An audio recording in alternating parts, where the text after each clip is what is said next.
I'm Dr. Ari Brown. Today, let's talk about discipline. What is it and why is it important? Discipline literally means to teach. From discipline, your child learns self-control, and with that comes self-confidence and self-esteem. Positive discipline means that you show respect, you listen, you reward good behavior, and you remind your child that you love her while you teach her right from wrong. This is in contrast to negative discipline, like spanking, which teaches children fear and leads to poor self-esteem.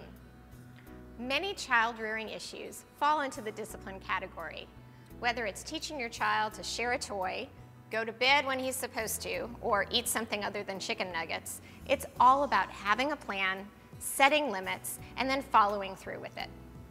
Being a parent is not a popular job. You're not your child's buddy. And being an effective parent sometimes means that your child will not like the decisions or rules you make to guide her in the right direction or protect her. And that's okay. Your child will still love you and even thank you years later, okay, many years later, for helping her be the best person she can be. If you let your toddler call the shots, it will haunt you as your child gets older and the stakes are higher. This week, it's demanding candy at the grocery store checkout line. Later, it's going to a party with underage drinking or drug use. Keep that in mind. There are 8 key points to discipline. Be a good role model. Your kids are watching you, and your actions speak louder than words. Be consistent. Whatever rule or limit you set, you must stick to it. Don't back down to avoid conflict. Be calm and brief. The less you react, yell, or lecture, the better. Make your comments short and sweet. Be quick. Don't wait to discipline your child, even if you are out in public. He won't remember why he's being disciplined if you wait until later. Pick your battles. Decide which behaviors are serious enough to discipline, and decide which ones to just ignore. Be realistic. How long is your child really willing to endure running errands or you taking a phone call? If you have reasonable expectations, your child will act out less. Catch your child being good. Your child craves your attention. Kids prefer positive attention, like hugs and praise, but they'll also accept negative attention, like you screaming and yelling. So if you praise your child for cleaning up his toys, you'll see more of that behavior, and he won't have to resort to naughty behaviors to get you to notice him. Finally, remind your child that you love her. The behavior is bad, but never tell a child that she is bad. After you're done with your discipline moment, say something nice and give her a hug. It shows that you're ready to move on and not dwell on the issue. Just remember, your child's behavior won't change immediately. You are planting the seeds of discipline right now. Don't expect a tree to grow overnight.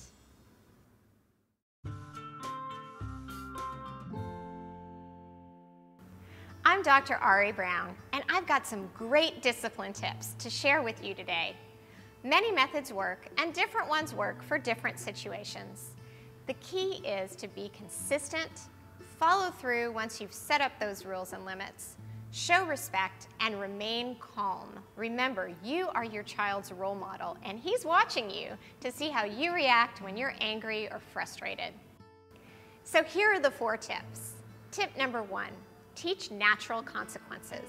It is much more meaningful for a child to see what happens when he makes a bad choice, in a safe way, of course, than to choose a punishment that has absolutely nothing to do with the poor behavior. So for instance, if your toddler throws her spaghetti at the wall, she is telling you she is done eating and should be excused from the table. Next time, she'll remember to eat dinner and not play with her food. Tip number 2. Ignore certain attention-seeking behaviors. I know it can be hard to disengage, but if it isn't a serious offense, just ignore it. Kids will do many things in the name of getting your attention. If your child doesn't get a rise out of you, she will probably stop doing it. So here's an example. Your child loves to interrupt you when you talk on the phone. The solution? Ignore it. Or else you have taught her that that tactic works and she will continue to do it again and again. Even better, prepare for attention-seeking behavior and prevent it. Set your kitchen timer and tell her you'll be able to talk to her once the timer goes off. Tip number 3, give choices. Kids want to be in charge. A child is more likely to cooperate if he feels like he's involved in the decision-making process.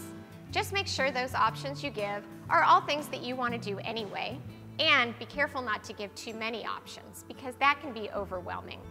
So, when you're trying to get out the door in the morning, say, which do you want to do first? Do you want to put on your shoes or put on your coat?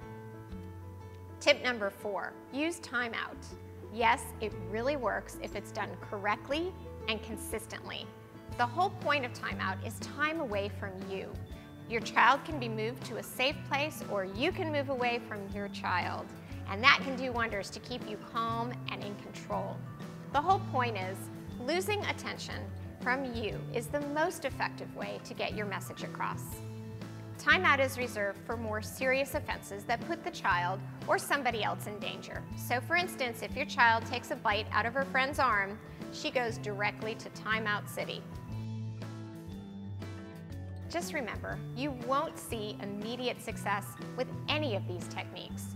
Your child will test you 20 times to be sure you really meant what you said, or be sure he can't get away with things on your watch. Be patient and be consistent, and you will see results.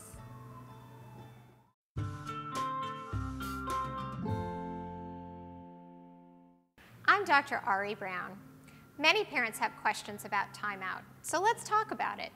Call it the naughty chair, the penalty box, or solitary confinement. Timeout is a tried and true discipline technique that really works if it's done correctly and consistently.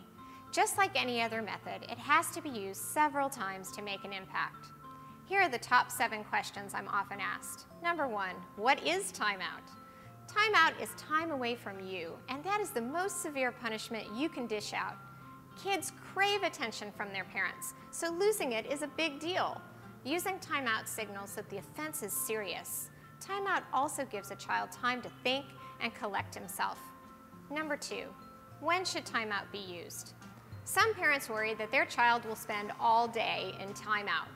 Timeout is reserved for absolutely unacceptable behavior. That means something that will endanger your child or someone else. There are other methods that work well for ugly, less serious offenses. Number 3, where should it happen? Timeout doesn't have to be in the naughty chair or sitting in the corner. It is anywhere that is away from you.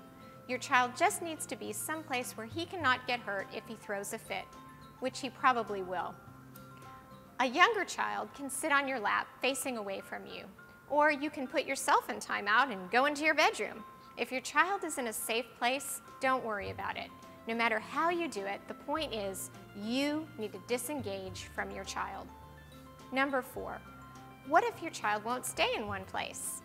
Well, your child's age, size, and strength will guide you on how to manage this one. Since it is only for a few minutes, you can secure the door of the room that he's in so he stays put. Another option is for you to stay in the room with your child and let him roam freely, as long as you don't pay attention to him. Number 5, how long does timeout last? Put your child in timeout for 1 minute for each year of age. What if she has a tantrum? Once the time has ended, tell your child that timeout is over, but she can take as much time as she needs to settle down, with freedom to leave at any time. And by the way, temper tantrums in general are a way for a child to blow off steam, and they shouldn't be a reason for her to get a timeout. Don't respond, just ignore it. If you respond to a tantrum, it will become an effective form of communication for her because she knows it'll get your attention. Just make sure your child is in a safe place to let loose. Number 6, what if your child doesn't seem to care about timeout? Believe me, she does.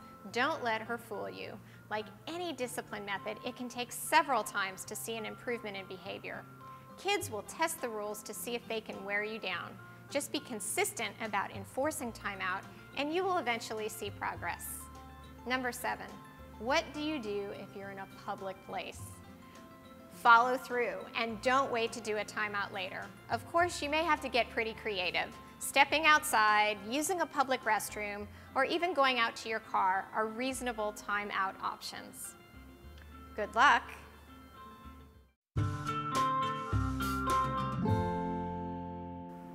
I'm Dr. Ari Brown. I'm here to help you figure out when to start disciplining your child and how to approach discipline for babies, toddlers, and preschoolers. Discipline is about teaching your child, so you have to be realistic about what he understands. For example, when you say, "be nice," your 15-month-old may have no idea what nice means. You have to show what you mean by "be nice," like showing her how to pet the cat instead of grabbing his tail. And setting up rules and limits are different depending on the age of the child. 1- and 2-year-olds need physical limits, like putting the potted plant out of reach. But for 3- and 4-year-olds, a verbal limit should be enough, such as, "Don't touch that plant, honey." So, when is the right time to start disciplining your child? Kids can respond to discipline as young as 9 months of age. That's about the time they start testing the waters to see if they can get away with things that you've already said no to. You know the drill. Your child cruises over to the dog food bowl to grab a snack, but before he does, he looks at you with a little grin on his face. That's because you have already told him 10 times that that's not okay.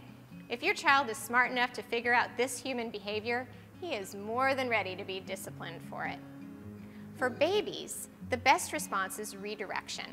Just removing the temptation, like taking away the dog food, will reduce the number of times you need to say no. It's also pretty easy to redirect a baby to another more appropriate activity, like banging on some pots and pans with a wooden spoon.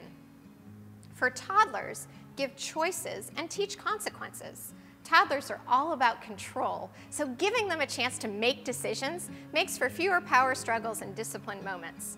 Of course, you only want to give 2 choices, both of which are things you want them to do anyway. And if a toddler misbehaves, make his time fit the crime. For instance, if your toddler enjoys running away from you when he's outside, say, "You can't play outside if you run in the street." Your child learns that his poor choice has consequences.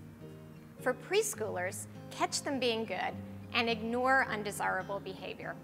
3- and 4-year-olds aim to please, and they thrive on their parents' attention. So noticing good behavior will minimize those ugly, attention-seeking behaviors. And when your preschooler starts calling you a poo-poo head or some other preschooler cursing, ignore it and she will quit.